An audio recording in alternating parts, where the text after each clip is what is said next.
Thank you for your kind and generous introduction. Well, having to follow the incomparable I.S. Levy-Johnson is a tall order, but you did hear from Fong that I spent some time in Greenville, South Carolina, so I think that we can proudly stand up here together as South Carolinians, at least for part of my professional career. I would like to thank Chairman Turner and the Commission on Racial and Ethnic Diversity in the profession for this very great honor, and also to congratulate all my fellow awardees this year. Each one has a compelling and inspirational story, and I am truly humbled and honored to be included with you today.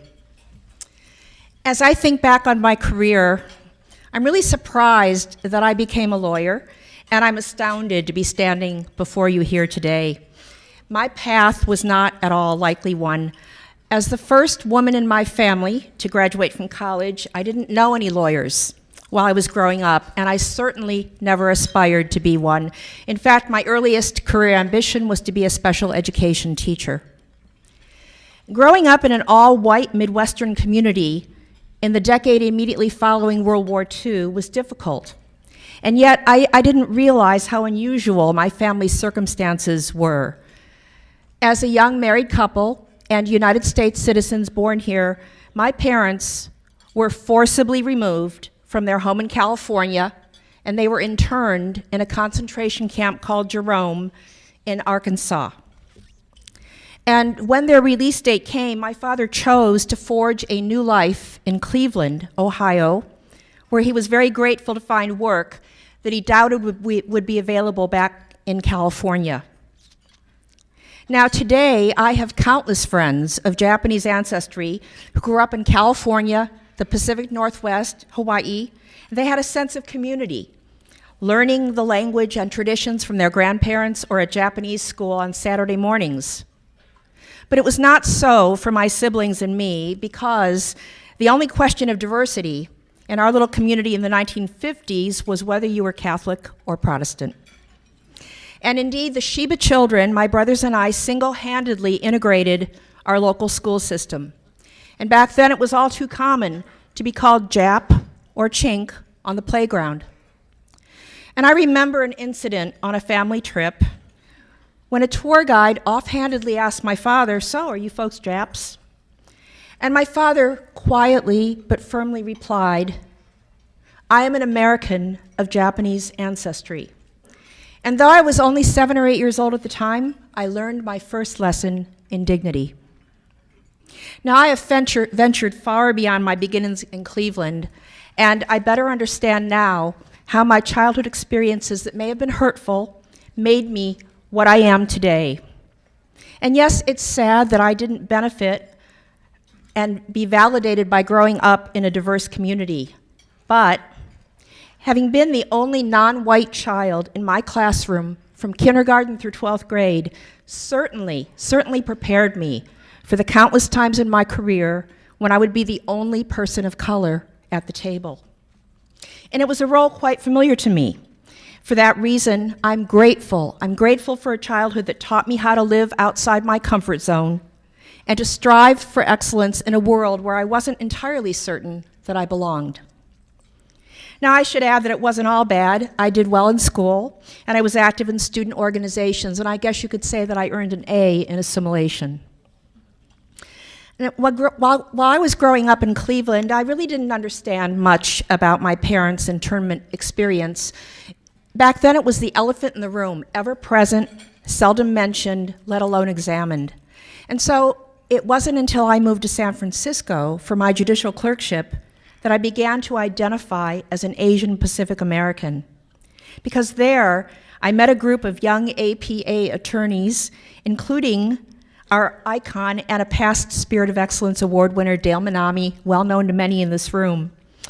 And I was so impressed. They were so comfortable with their ethnic identities, and they were determined to work for the good of the APA community. Now, in truth, I felt a bit embarrassed that I had chosen to join a large mainstream law firm instead of someplace as vibrant and relevant as perhaps the Asian Law Caucus. But over time, I became more comfortable with my career path working for large institutions, including serving as general counsel of a Fortune 500 company. And wearing my volunteer and bar association hats allowed me to serve my communities, whether on the board of my local legal services agencies in Philadelphia and Greenville, or as a trustee for the Japanese American National Museum, helping to keep the story of my parents' internment experience alive and relevant in an era when national security concerns threaten once again to trump the civil liberties of ethnic groups.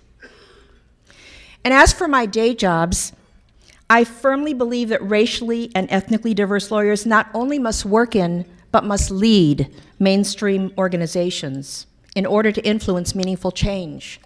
Now, believe me, when general counsels ask their outside law firms about their practices for hiring, developing, and retaining diverse attorneys, the managing partners in executive committees listen, and that is what it means to be a key influencer. And we need to speak with a unified voice. One of my most gratifying experiences as president of NAPABA was working with the leaders of our sister bar associations of color in the Coalition of Bar Associations of Color. In a meeting with Senator Patrick Leahy, chair of the Senate Judiciary Committee, I witnessed firsthand the impact when my good friend Peter Reyes, who's in the room today, Peter was president of the Hispanic National Bar Association, and he directly voiced to the senator his concern about the lack of Native American Article III judges. And he did this instead of leaving it to Patty Ferguson or Mary Smith on behalf of the National Native American Bar. And this is but one example of how the bar associations of color have supported and advocated for each other's issues. Now, everybody in this room, as we've heard, agrees on the imperative of fostering diversity and inclusion in our profession. And while the Commission's principal focus is on ethnic and racial diversity, we know that our conversation is not complete without acknowledging members of the LGBT and the disability communities. We know, too, that one need not be labeled diverse in order to share our commitment. Take, for example, my good friend and my former boss, who's seated over here, Tony Barash, well known to many of you. Tony was general counsel of Bowater Incorporated when we worked together in Greenville, and he was later director of the ABA's Center for Pro Bono. Now, for a white guy from Galesburg, Illinois, I know of no more ardent advocate for diversity and inclusion and for equal access to justice for all.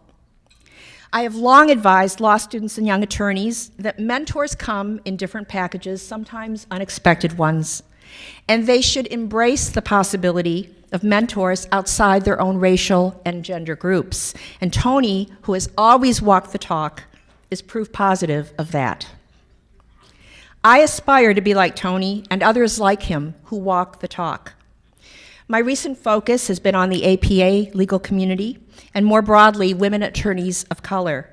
And yet, even in the years before I had any inkling of becoming a lawyer, something about the need to protect marginalized members of society took hold deep within me. And it is why, after several years of volunteering at summer camp for children with disabilities, I wanted to become a special ed teacher. It is why, as a teacher in the federal Head Start program in Lansing, Michigan, I never questioned why, as a young Asian American woman, I was working in a housing project largely populated by inner-city African Americans and Mexican migrant workers advocating on behalf of their children, not one of whom was APA. So the notion that we are all in this together inspires and motivates me.